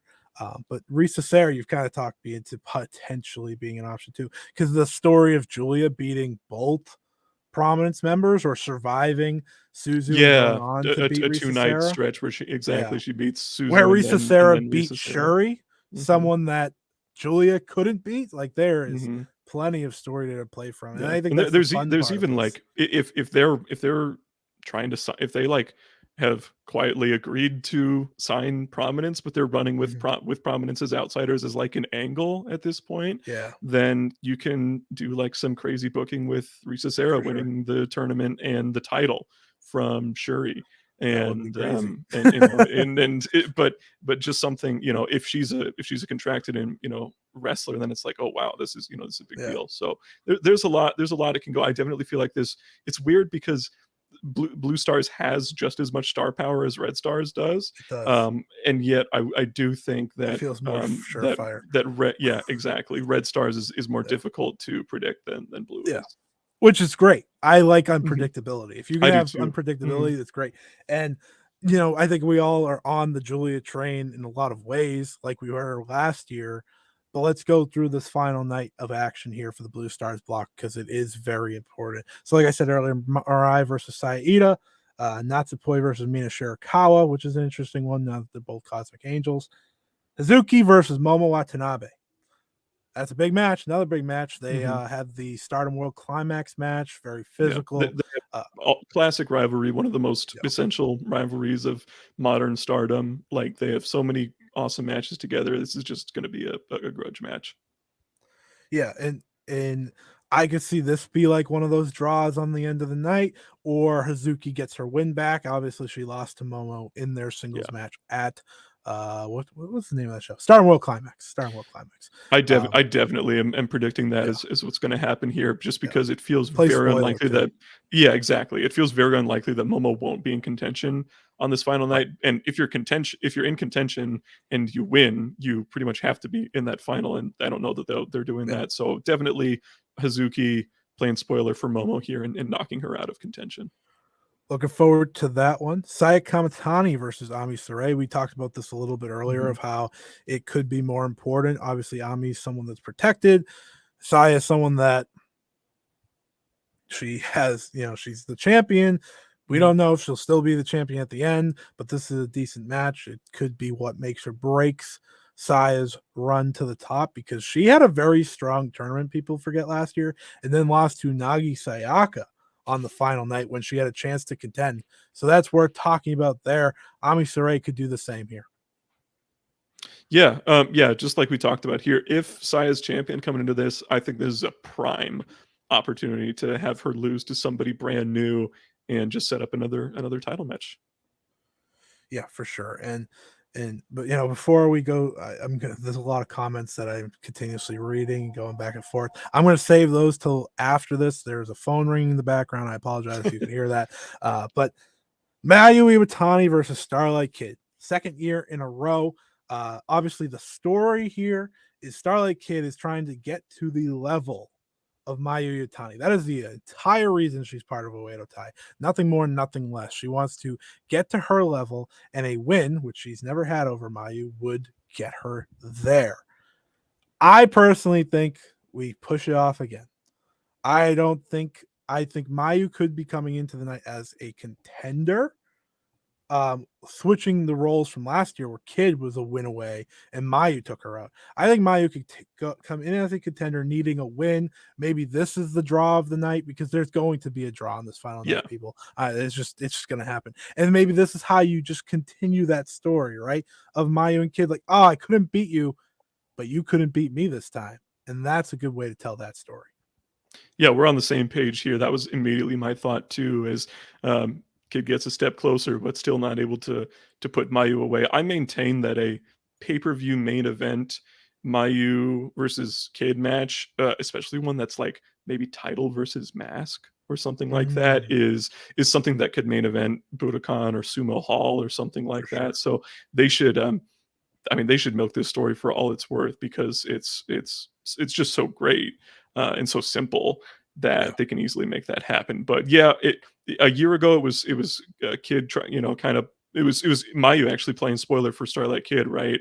And then this year I think has a chance to they almost eliminate each other with the draw. Maybe they're both tied with Julia. They're all, maybe it's those three tied at the top, or maybe they're all tied with Momo and Julia coming in, and the draw knocks each other out with Julia getting the win in a main event. Yep. Speaking of that main event, Julia versus Suzu Suzuki, the big match, the one everyone's waiting for, the one everyone's most excited for. It's been teased since January. We are now, by this time, it's October. It's going to be a year-long feud. I'm sure they'll have another match besides just this one. But you and me both are picking Julia to advance here. So there's not much conversation to it, but it's a match that should be great. Yeah, exactly. It should be fantastic. I think there's still more they can do. I definitely am waiting for the hardcore singles version of this one that doesn't have a 15-minute time limit. The weird thing about this 5-star is, you talk about like some New Japan tournaments, which I think is the closest comparison. They will often have a pretty decent culmination to a story happen at this point, like you or at least a major stepping point in it. I just think about leading into like a Best of the Super Juniors a few years ago when Sho was desperately trying to beat Shingo Takagi and he couldn't, and that was like such a big deal, and that was pretty much the end of their feud for a couple years. And just because of the 15-minute time limit, and because there's so many matches in this tournament, I don't quite see that happening for any of these, even though we do have major grudge matches like Shuri versus Utami, like Julia versus Suzu, like Mayu versus Starlight Kid, like Hazuki versus Momo Watanabe, all of these happening like on the same night, right? I don't see this being the culmination of any of those, and so I hope they return to it later. Then the question is, if Julia beats Suzu here, how do they get back to it? How do we get back to a point where we're actually getting these two facing off with each other? Maybe there's an out in this one, and Suzu has a claim to the briefcase, assuming Julia wins the tournament, and they do something like that, where she's like, you can't beat me in a hardcore match. If this was a hardcore match, you wouldn't have the briefcase. Something interesting like that could be the culmination. So there's a lot they could do here, but I think I'm pretty confident in Julia winning this match, and by extension the block. And that brings us to the finals. Parker, who wins the 2022 5-Star Grand Prix in your opinion? I think in the finals it's going to be Julia taking on Utami. That is the biggest match in Stardom that they have not done to this point. It is a fantastically protected match that we have not seen. I think we were supposed to see it, or maybe that's my own booking, but I expected to see it a year ago. at this time, or maybe a little later in the year, but we didn't get it due to Julia's injury. This year, I think we're going to get it, and I think Julia is going to get that win and win this tournament. It just makes sense. She is, like I said earlier, such a slam dunk to win this red belt at some point, and she has now been. It was weird because she had such a meteoric rise when she first came to the company. She was immediately pushed as a top star. More so than anybody in the company that I can remember has, right? She wins Cinderella right away. Of course, the pandemic happens. She wins the Wonder Belt right away. She's that champion. She has a dominant stable that never loses. She's tag champ with Shuri, who's just as dominant as her, right? She's been pushed so dominant. She's one of the faces of the company too. Like when people talk about Stardom now, they associate Julia with the company. She's one of the few wrestlers that non-Stardom fans probably know, along with Mayu and Utami. And so just all of that combined, and it's weird. Her title match earlier in the year, because it was night one of a 2-night deal, almost makes me think that it wasn't like the real main event of that whole thing was Shuri versus Mayu, and Shuri versus Julia has kind of gotten lost in the shuffle as the year has gone on. Even though I think you and I are in agreement, we think that's her best title match yet. So with all that being said, maybe not better than maybe not better than the one she won it, but with all that being said, I think Julia is a fantastic choice to win this tournament. She makes the most sense. It is about time. Like, stuff has not gone her way this year, and it is time for DDM, who started off the year with a bang, adding a couple members, but has since lost members, and does not currently hold gold at all. Unless I'm forgetting somebody, which is crazy to say. They lose Natsupoi, they lose Mirai, they lose Shuri, of course, as champion. All that put together, it's like, it's time. It's Julia's time. I haven't felt this confident in a 5-star prediction in a long time, and so I'm going with Julia in this one. Yeah, the last time I felt this confident was last year when I picked Julia. So I'm going to do it again. I was like, it's 50-50 sure. Well, I wasn't 50-50. I think I did prip Julia, but I was like, Shuri has a legitimate chance. This year, I'm like 80% sure it's Julia.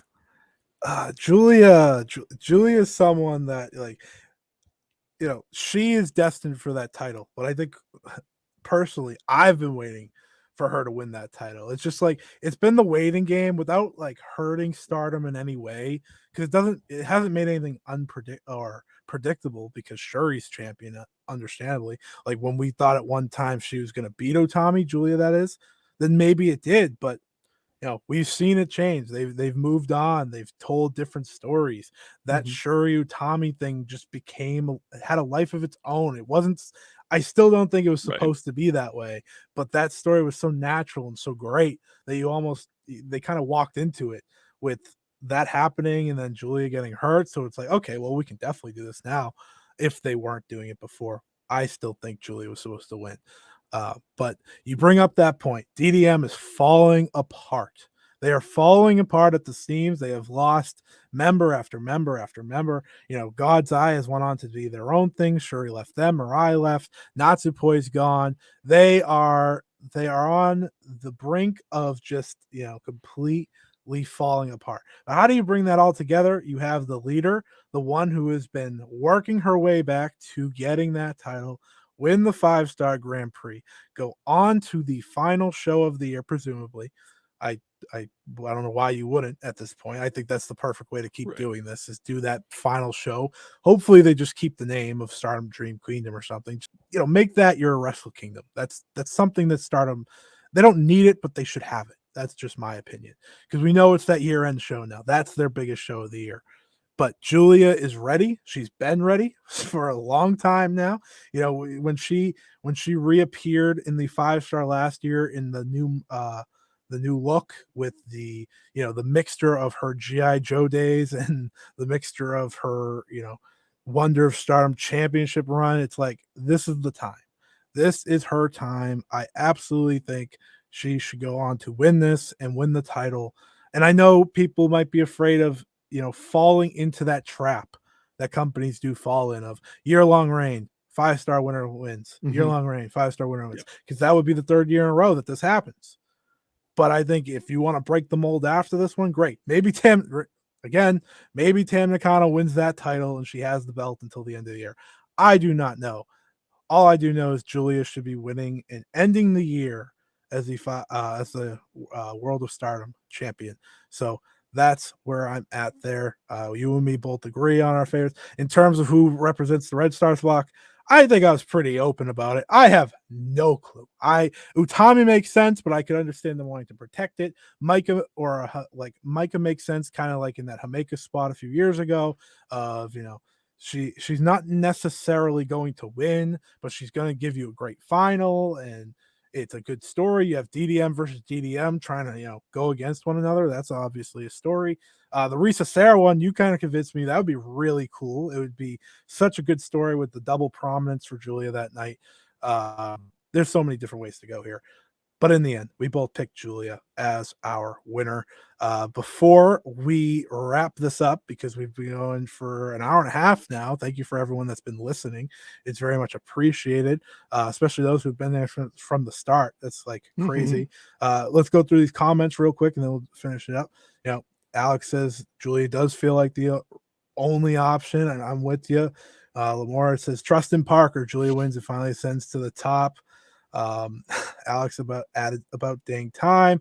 The 94th minute, either way, Julia versus Shuri or Julia versus Tam for the red belt makes complete sense. And really quickly, that brings up another point, which is that Julia is not in the block with either of the people who could be champion going into this tournament. And even though they did it last year, it feels more often than not in these tournaments, it's the wrestler who's not in the block with the world champion that ends up making it happen. Because if you're just going to do that, you just have them beat them anyway. So I think that's just another point in favor of Julia winning. Yep. That's a good point. Tournament is also made to kill predictions, expectations. That is true. That does happen. I'm prepared for that if it happens. Only one person saved you. Please don't. Parker Select has spoken via Keem. There you go. And then this is a really good point from Anna. If it's true that they want to make a Stardom main event in the New Japan crossover show, it would be amazing to see Julia win the red belt in that position. That's been a topic that I've discussed with some people. It's definitely possible if they want to have as many eyes on that title switch, they could forego that final show of their own and do a title switch on there. I still think you should do it on your own show, but it wouldn't shock me if they wanted to do that. I would be. It's weird because I think they get some money out of it, but I wonder if it's more than what they could do if they had something else in between. But I wonder if they should consider not doing any briefcase defenses and just going on and doing the title match right afterwards and just seeing what happens, as opposed to having the the briefcase. Thank you, JPQ. As opposed to just having the we get the rest of the year where it's briefcase defenses, and it's the cursory defenses from people who either lost in the tournament or who challenged or anything like that. To me, like, that always feels like not that interesting to me. Yeah, Jonathan had that earlier. He was hoping we didn't know great point. Yeah, so it was cool. They had cool moments last year with, like, Hazuki was one of them, which was completely fresh, and they had Iroha too, right? That's unique. That's something cool that they can do. This year, I don't know if that's there, because if you look at this block that Shuri's in, I mean, she's beaten most of the people in that block already. That's not that fresh. Sure. And so, and it's just like, I just would never, unless it was, I just would never really predict a briefcase loss either. It's just like a cool match. Shout out Kota Ibushi, my guy. Yeah, exactly. For Ibushi losing on putting Jay White putting his feet on the ropes. That was preposterous at the time. But for those reasons, I think if I was in charge, and I just feel like there's more money in just having an actual reign with the person during that, with the champion during that time, and letting the person, whoever loses that title match, move on to something else, as opposed to just doing these cursory matches where it really doesn't feel like there's much of a chance of it all at all for a title change. The match is still probably great, but it's not as dramatic to the point where it's going to elevate you to like must see status maybe. So for sure. Yeah, that's interesting. Yeah, it's such a tough thing to play, right? Because you have that window that you probably want to wait till that last show of the year, your big, your staple show. Let's call it that, your staple show of the year. But I'm with you. Like you want to avoid a lot of that. Like, you know, the replays, like Utami versus Micah happened again last year. Not a single person sat there and was like, oh, you know, Micah's gonna win this one. I was just like, okay, whatever. This is gonna be a great match, but that's about it. And then I don't like the briefcase getting defended either. I don't think many people do, but it is a chance for big matches, which is why they do it. And I'm sure they're going to do it this year because they did it last year. But I'm with you there. Of like, if we could not do it, that'd be great. But all right, let's wrap up here with the two fun topics. So MVP, who's your MVP? And usually MVP is someone that doesn't necessarily win, but just has a stunning tournament, just someone that goes all out. I know a lot of people picked Micah last year as someone that was that MVP like wrestler. And I say they shouldn't be the winner, but for me, like last year, it was hard to pick anyone but Shuri because of what she did. But who do you think is going to just walk in there and just dazzle each and every night? There's two ways to evaluate this in my eyes. There's one that's like, I keep my super nerdy spreadsheet, right, of all my matches, and I just average out everybody's ratings that I gave, and then I order it by that. Under that, I would pick Julia because she will always have a high card placement, and she has just such a stacked block that she's in, and coupled with the elevation of having the, you know, the heated rivalries with Suzu and even Hazuki and Momo in there too, and Mirai and Natsupoi, all that together I think elevates her tournament to where she's just set up to have the vast majority of her matches be fantastic. So that's why I would pick in that circumstance. If I was to pick somebody who was going to come in and maybe elevate a match beyond what you would necessarily expect based on things like card placement and based on like where they are in like kayfabe strength and all that type of stuff, I might go with Hazuki for this one, because she, like I said earlier, she has been so consistent this year in terms of coming out on house shows and actually giving it her all on house shows, which frankly not a lot of the roster seems to do, which is like fine. I don't blame them. The pay-per-views are where it's at, but just knowing her sheer effort in these matches, I might have to go with Hazuki there. I had a tweet, you know, there was a tweet going around. I think the English Stardom account asked who everybody's MVP of 2022 in Stardom was, and I said Shuri number one, and then runner up was Natsupoi, who's another contender for this topic. But then after that, I was like, if you're just going in terms of night by night, if you're weighing everything equally, I think Hazuki and Koguma also were contenders in that too. So yeah, I'll say Hazuki. But overall, I might say Julia too.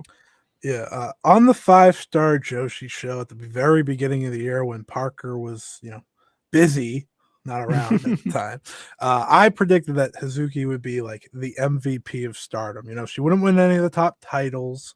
She wouldn't, you know, be a top champion, have a long reign, but she would just be consistent. She'd have great match after great match. And that kind of translated to this 5 Star Grand Prix. It goes hand in hand. If you're going to be the MVP of a company, you got to have a great tournament. And I'm right there with you. If I was to pick another name, Suzu Suzuki comes to mind because of all the first-time matches she had. I just watched her be the MVP of a tournament. I literally just watched it against talents who, you know, I'm sorry, but Kohaku, Riko Kawahata, and I don't even remember the other one. That's someone's going to get Haruka Umasaki. Oh, yes. That's my bad. I am sorry. I know there's Umasaki fans out there, and I enjoy her. But listen, I'm not going to say those three are, you know, Mayu Iwatani or Julia or Saya Kamatani or, you know, Momo Watanabe. I don't think they're that tier yet. Maybe someday. Suzu Suzuki's about to go and do this all over again with these wrestlers. I think she has a really good chance because I don't think she's winning. I don't think that's happening. but she should have a great tournament. And then really that's the excitement. If you picked literally like anyone for MVP in any of these like top 6 from any of these blocks, I'd be like, yeah, I believe you. No, for sure. I believe you. There's no bad choices. But if you pick Mariah, we might have to talk. If you pick Ami Saray, I might be like, well, are you sure? Are you watching the shows? And then so last year we did this fun thing where you and me both picked this was your idea, this wasn't mine.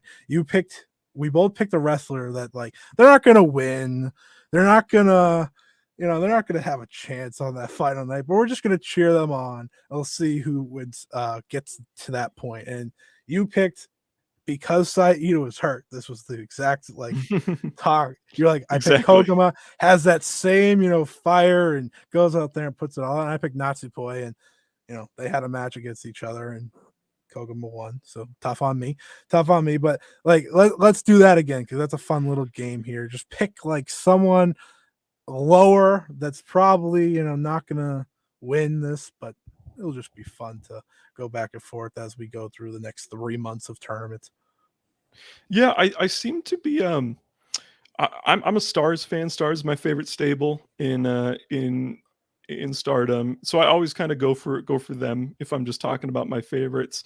Obviously, I'm big fans of Ida and Koguma as well. I'm also a big fan of Tam, so I would love to see her do well, and I'll be rooting for her in her really like competitive matches. But I think outside of like the obvious picks, Saki for me. In the Red Stars block, all caps Saki, colors Saki, who yeah, exactly, who I have, she's I like her because I've seen plenty of her this year, and I've seen how she has maintained her momentum. She was the last Actors Girls champion as it was in its previous, the way it looked before it kind of overhauled itself. And I was really wondering, where are these Actress Girls wrestlers going to go? What's going to happen to them? Saki has completely maintained her momentum. She was International Ribbon Tag Champion and Ice Ribbon earlier on in the year. She did challenge for the Ice Cross Infinity Championship. I've just watched her a ton this year. I think I pointed out on last week's 5-star that out of every wrestler in the world, Saki is the wrestler I've seen the most this year if you take out Stardom, which is kind of crazy because I watch everything. So I'm really looking forward to see her progress here. I hope she gets some big wins against some established talent, and I think she will. So Saki is going to be my pick for this one. Okay, well, I can't pick Hazuki. She's probably a little too high up on the conversation board. So I'm going to pick Azumi. She is someone that obviously plays spoiler to a lot of people. She's the high speed champion. She had a great reign. She starts off that first night with Shuri, someone that, she has beaten multiple times. Not many people could say that, but she has been the one to have her number. So I'm going to pick Azumi. You pick Saki. They're in the same block again, so there will be a match between them. Oh yeah, here we go. I'm excited. So it's more fun that way. But before we cut out, let's just go through the final comments here, because I don't want to ignore all the great people that listened to us along the way. So Lamar, either way, it's been a long time that I've been so excited for the state of various Joshi promotions, and I'm just happy that we have so much great stuff going on now. I couldn't agree more. I could not agree more. It's so great right now. And obviously, I'm repeating this, so there will be people that listen to this on the MP3 version. I don't want them to just be like, "What did that say?"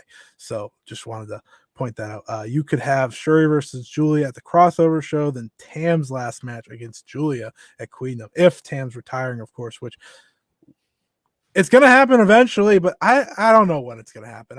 It's hard to guess.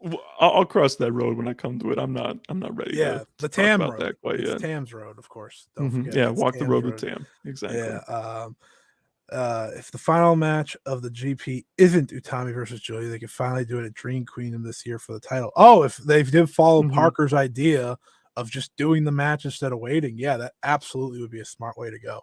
I'd actually really like that if that's what they wanted to do, just to load maybe Ryogoku potentially. Yeah, exactly. Here we go. Alex, if I'm Stardom, I definitely belt up Julia at the New Japan crossover show to maximize the attention it can get. See, that would be a good way, and then you have that big title match at Dream Queendom. I'm compelled by that. I don't want to. I know I don't want to interrupt you, but no, that's fine. That's why I'm saying them. Well, the only pause I have there, Alex, because I agree. I love the idea of. I want this Stardom New Japan show to have actual stakes to it, and not just be like a fun thing to be cool or whatever. Mixed tags and tags. Right. Exactly. My only problem, and maybe this is so nitpicky that it doesn't matter, but there's no chance that they're going to have a singles Stardom match main event that show. The main event is either going to be a New Japan Stardom mixed tag or just a New Japan match. And I just think that a main event, like if you're, maybe in financial sense, this doesn't matter, but as a fan, I'm just like, I want the match to be as fantastic as possible. Yeah. And so with that, I would want it to be in the main event of its own pay-per-view. Sure.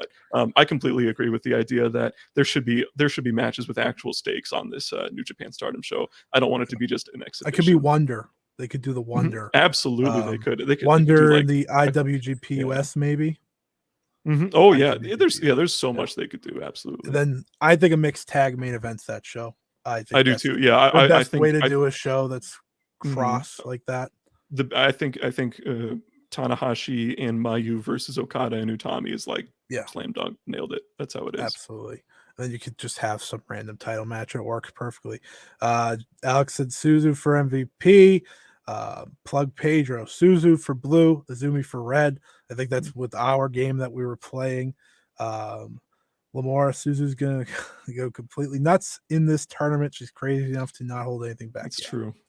Yeah, that is true. As long as her injury isn't too bad, I think she's going to do that.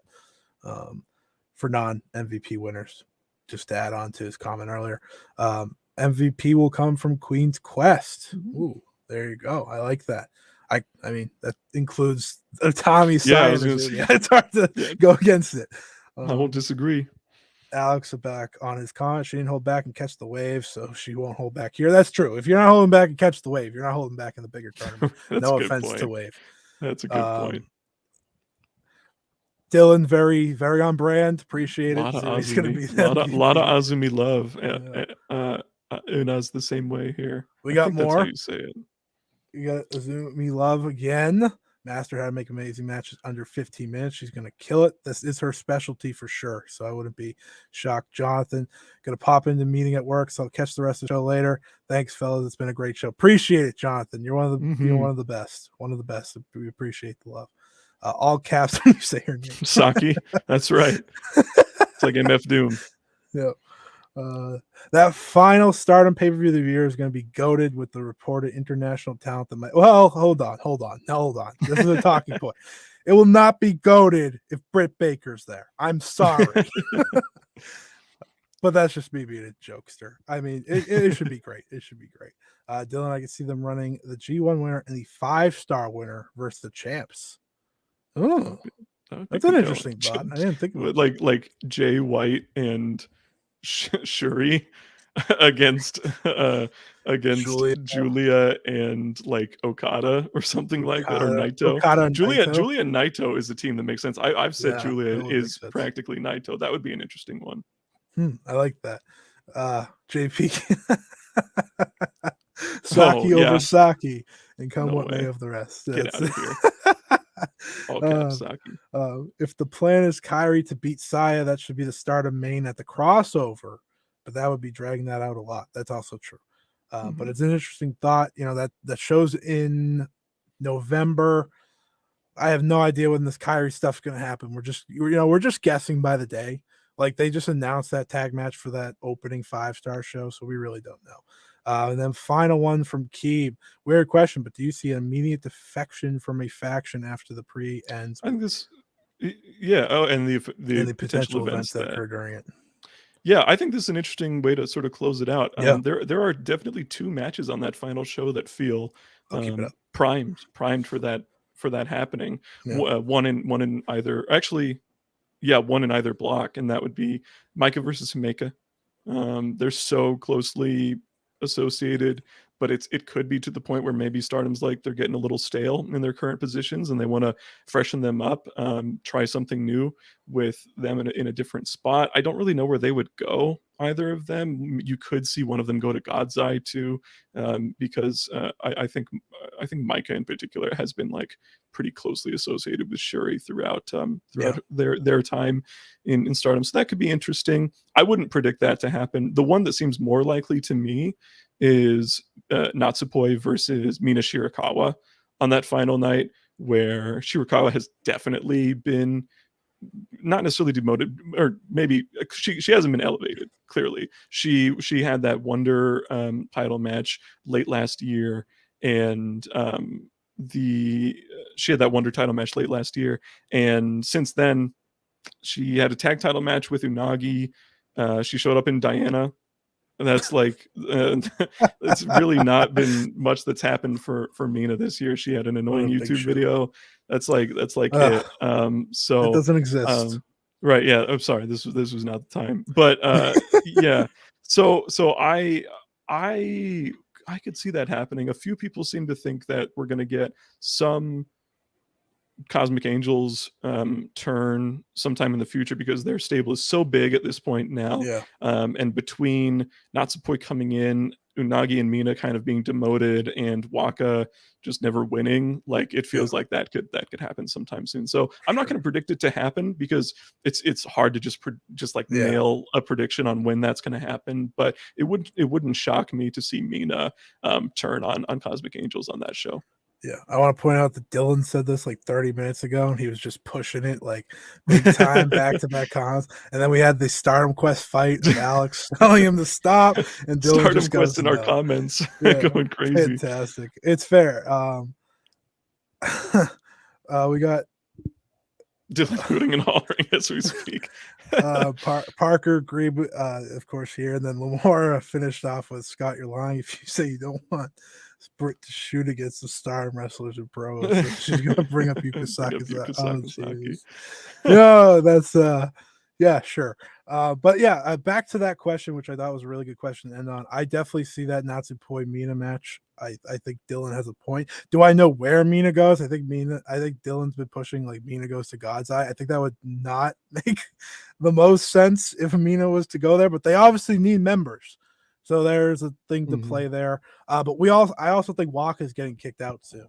I think that's very important. Like, I want to add that, like, whether she gets kicked out or moves to a Uedo Tai, she's going to move on, because there's just obviously she's a pin eater, but like, let's admit this, Unagi and Mina can get pinned at any time at this point. Right. So that's kind of where I'm at. But yeah, that has, oh, sorry, Mina to DDM. Oh, she ain't chosen by God. Okay, that's still, oh, well, she has a relationship with Hameka, I guess. So there you go. I guess you're making sense. But anyways, let's wrap this up.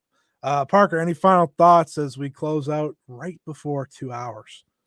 157 matches. It's going to be incredible. I can't wait. And we've got pay-per-views in between that, like, we'll have non-tournament matches on them and title matches and all that type of stuff. So this is the time.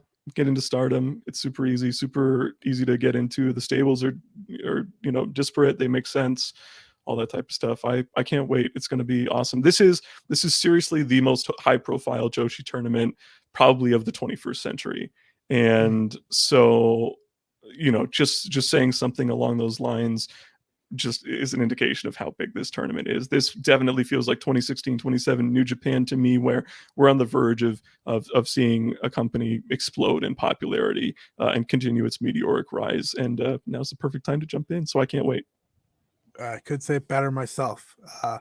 I've said multiple times throughout the year on the podcast, this is the time you should jump into Stardom. There is literally no better time to jump into Stardom than this show. It gives you a chance to see every wrestler have great matches and really establish who your favorites are. So if you're listening to this for the first time, it's time to watch it. The first 2 shows will be live on pay-per-view.